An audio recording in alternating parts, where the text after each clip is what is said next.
Looking for advice on how to choose a beginner surfboard and which surfboard should you buy? Here's everything you need to know.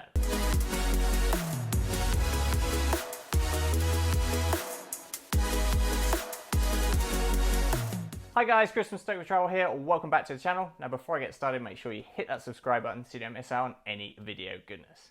Now today we're going to be talking through one of the most important things when learning to surf, how to choose a beginner surfboard. We're going to talk through board models, sizes, constructions, and heaps of other tips and advice so you can answer the question, which surfboard should you buy?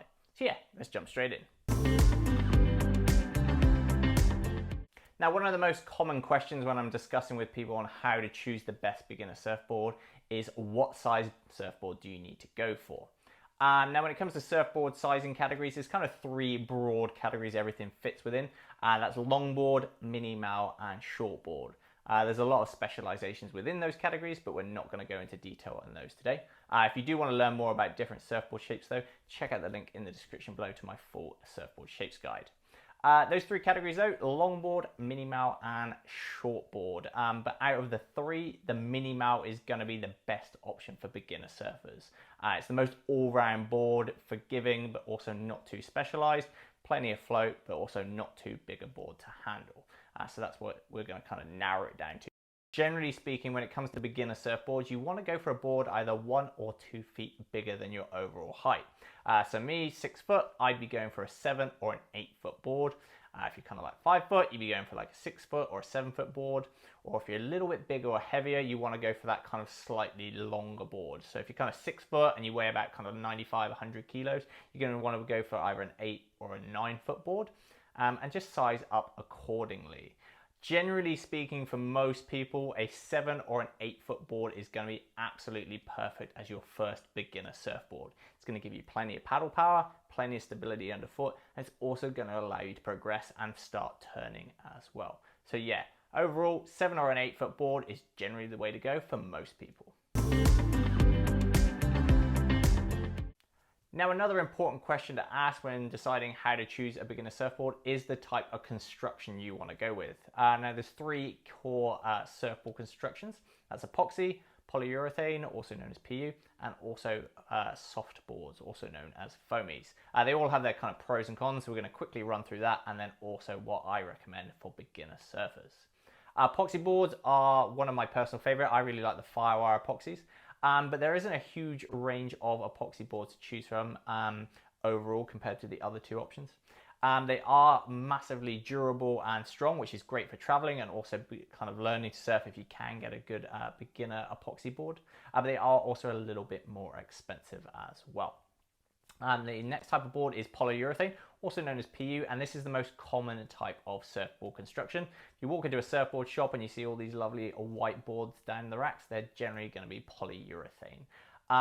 They are great for the kind of range of boards you can choose. They come in a whole heap of shapes and sizes.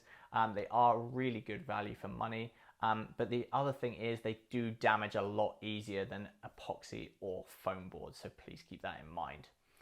Foam boards or soft boards, they're the final kind of construction.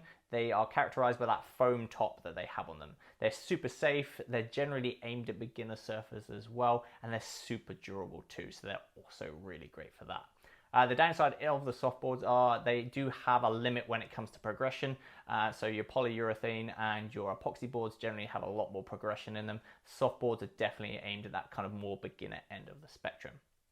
So with all of that in mind, personally, I'd recommend soft boards for beginners. It's going to keep yourself and everyone else in the water a lot safer. The shapes and sizes of these soft boards are definitely aimed at beginners. So they're just going to give you the best platform to learn to surf and also that first part progression. So yeah, soft boards for the win. Now the next thing we need to talk about is fin setups and fin systems, and when choosing the best beginner surfboard, this is something you should certainly keep in mind. Now when it comes to fin setups, there's single fin, which is 1 fin, twin fin or twinny, that's 2 fins, thruster setup, which is 3 fins, and quad setup, which is 4 fins. Now of all of those fin options, the thruster setup is the most reliable, especially for learning to surf and beginner surfers.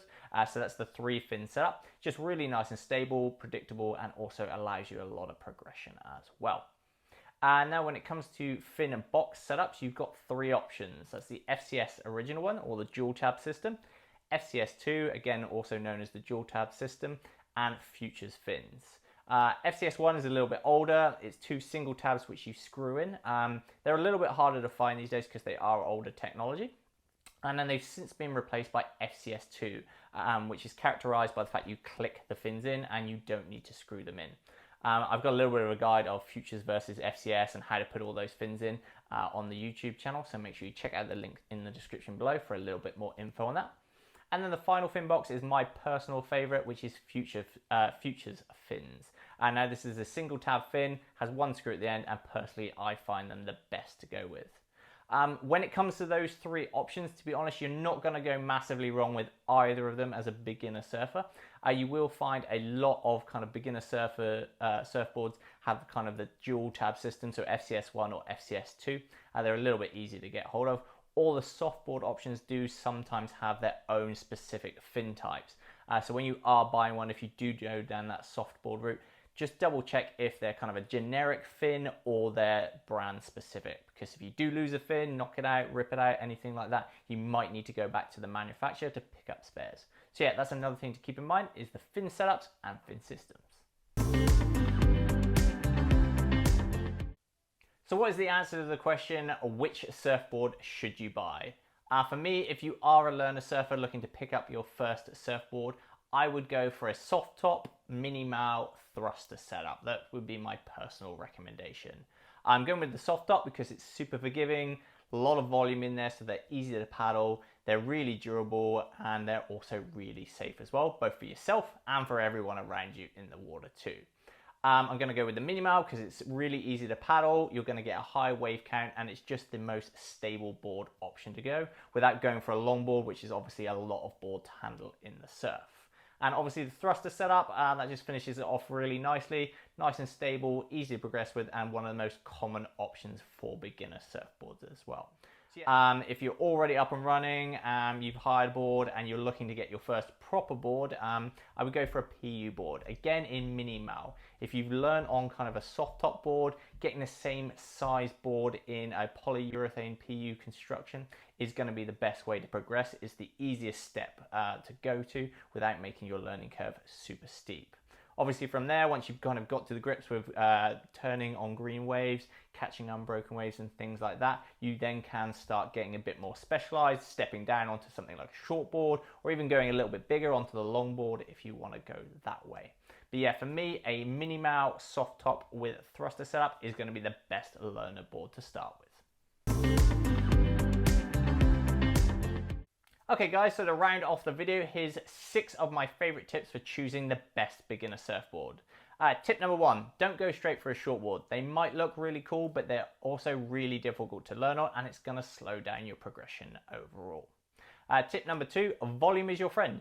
Don't be afraid to put that little bit of extra foam underneath you. It's going to increase your paddle power, wave count, and of course your fun overall. Tip number 3, you are going to ding your first surfboard, so make sure you choose function over fashion. And with that in mind, tip number 4, don't spend too much money on your first surfboard.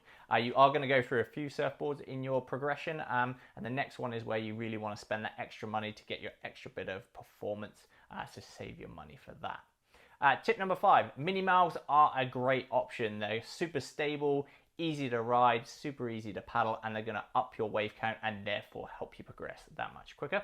Obviously we've talked about that in quite in depth in this video, so yeah, mini mows are my go-to.